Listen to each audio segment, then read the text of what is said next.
की पंचमी, कौन सी तिथि? पंचमी, चाहे वो शुक्ल पक्ष की हो चाहे वो कृष्ण पक्ष की। श्रावण महीने की पंचमी के दिन शंकर भगवान पर जिस जिस परिवार के व्यक्ति का कांवड़ जल हमने बताया है आपको, जरूरी नहीं है कि डंडा बांधकर 2 कावड़ के जल के लोटे लेकर जाओ, आप अपने हाथ में भी 2 पात्र लेकर जा सकते हैं। पंचमी तिथि के दिन हाथ में 2 लोटे जल के, 2 कलश जल के जब हम शंकर भगवान को चढ़ाते हैं तो ऊपर जो कमंडल होता है शिव जी के ऊपर जलधारी होती है, जिसमें जया, विषहरा, शामली बारी, दौतली और देव, शंकर भगवान की 5 बेटियां जिसमें विराजमान होती हैं। जब हम जल समर्पित करते हैं, हमारे पीढ़ी में, परिवार में अगर कोई अधोगति में मर गया होता है, कुंवारी अवस्था में चले गया होता है, गर्भ में मर गया होता है, गर्भ के बाहर निकल कर भी अगर कुंवारी अवस्था में चले गया होता है, तो श्रावण महीने की दोनों पंचमी पर परिवार का अगर कोई एक व्यक्ति भी जल चढ़ा देता है शंकर भगवान पर, तो सर्प की योनि में नहीं पड़ता, जीव मुक्त हो जाता, प्रेत योनि में, सर्प की योनि से मुक्त हो जाता।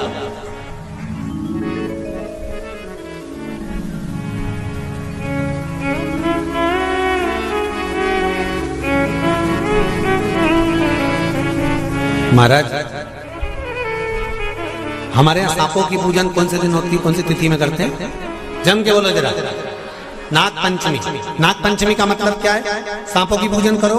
नाग पंचमी का मतलब होता है शंकर जी के मंदिर में जाकर 1 लोटा जल समर्पित कर दो। उसका कारण क्या है कि हमारे परिवार में, हमारे कुटुंब में कोई कुटुंब में, परिवार में कोई 7 पीढ़ी के अंतर्गत भी अगर कोई जीव तड़प रहा होता है, पड़ा हुआ होता है, उसकी मुक्ति नहीं होती है, तो पंचमी का चढ़ा हुआ जल उस जीव को प्राप्त हो जाता है और वो जीव तर जाता है, उसका फिर जन्म नहीं होता, वो तर, इसको मुक्तता का,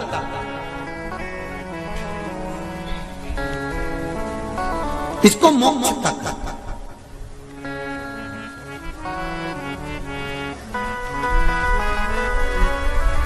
ये मुक्ति, ये मोक्ष, इसी से कहेंगे कि ये मुक्तता है। महाराज,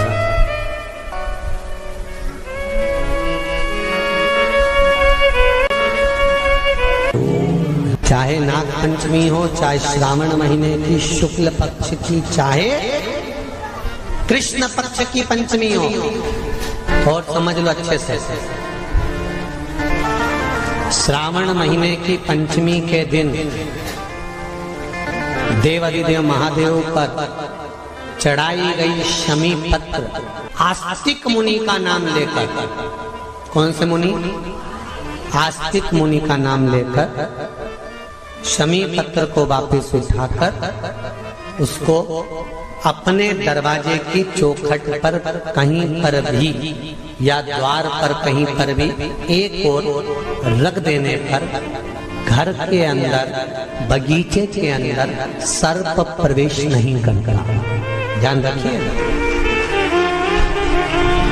सर्प प्रवेश नहीं करेगा।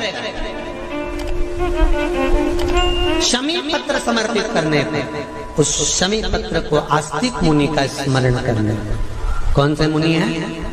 आस्तिक मुनि का स्मरण करने पर भीतर घर के अंदर बगीचे में सर्प भी प्रवेश नहीं। उस शमी पत्र में जया, विषहरा, शामली वारी, दौतली और देव, ये 5 कन्याओं का भाव प्रकट हो जाता है और वो कन्याएं हमारे घर के द्वार की रक्षा करती हैं। तुम्हारे घर की बहन बेटी क्या करती है?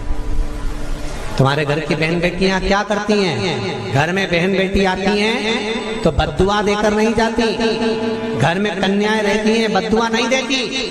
घर की बेटियां जब दरवाजा छोड़कर शादी कर वाले दिन, विदाई के दिन अगर जाती भी हैं तो बेटियां हाथ में धान भरकर फेंक कर जाती हैं कि मेरा मायका खूब फले फूले आगे बढ़े। छापे लगाकर चली जाती हैं कि हमने हमारी जीवन की सारी दौलत, जीवन का सारा सुख अपने मायके में दे दिया है। वो बेटियां होती हैं। तो जया,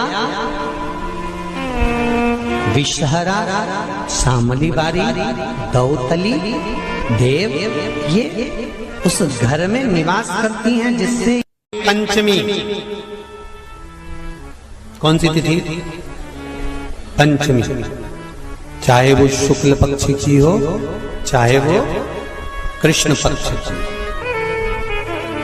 शिव महापुराण की कथा कहती है आपको सुखानुभव हो जाएगा।